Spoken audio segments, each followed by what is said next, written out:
Hi, this is Jay. I'm basically coming from service industry.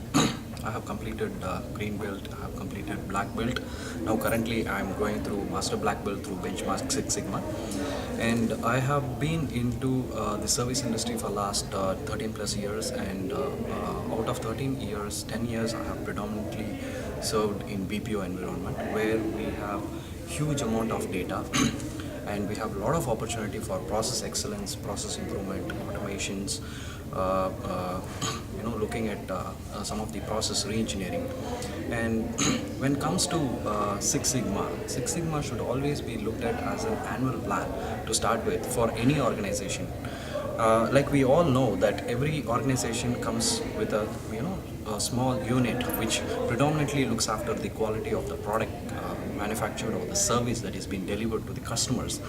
Every day in and day out, they do pick up a lot of samples. They audit the samples to identify if there is any deviation from the customer expectation or from the process non-adherence per se or non-compliance aspect. But are we looking at every single error or defect that has been identified, bringing towards a logical conclusion of having a strong solution in place which would definitely arrest those errors or defects, from not occurring within the process. And predominantly when we look at the quality team, the way some of the organization quality works this way. They identify the defects, they do in a little bit of logical thinking, and they arrive at a CAPA, which is corrective action and preventive action. But again, is that going to be a strong solution design? No. So that's where the lean principles comes into picture.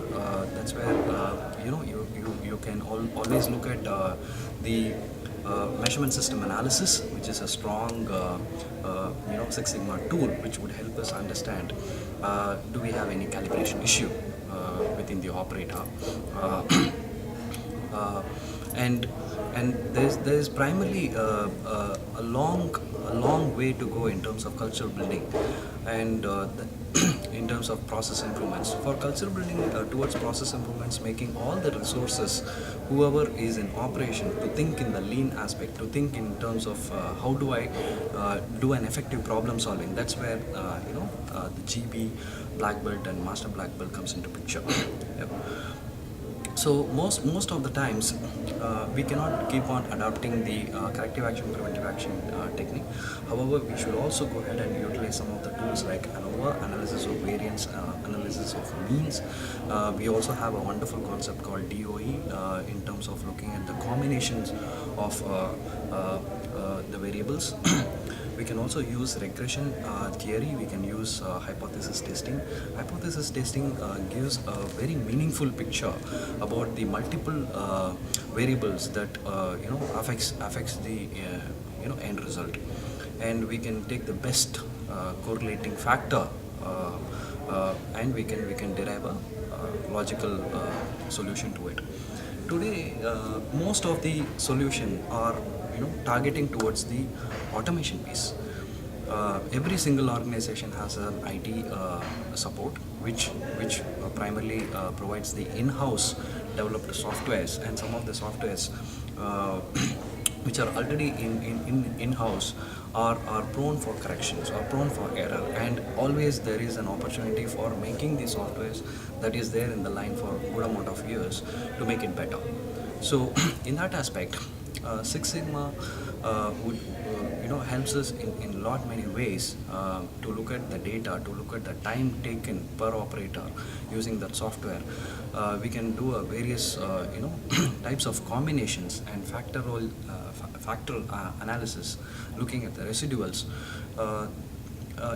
It makes our life simpler, and it gives a very meaningful problem solving technique which we should definitely use in every organization.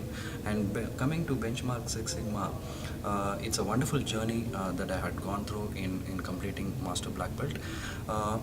Professor VK especially, he was fabulous. He was helping us a lot with industry examples as well as the domain examples from each one of us where we belong to, and it has really helped us to shape ourselves in Six Sigma, and some of the basic theories which got evaporated, got replenished, and we are very thankful to VK, and thanks for giving me an opportunity.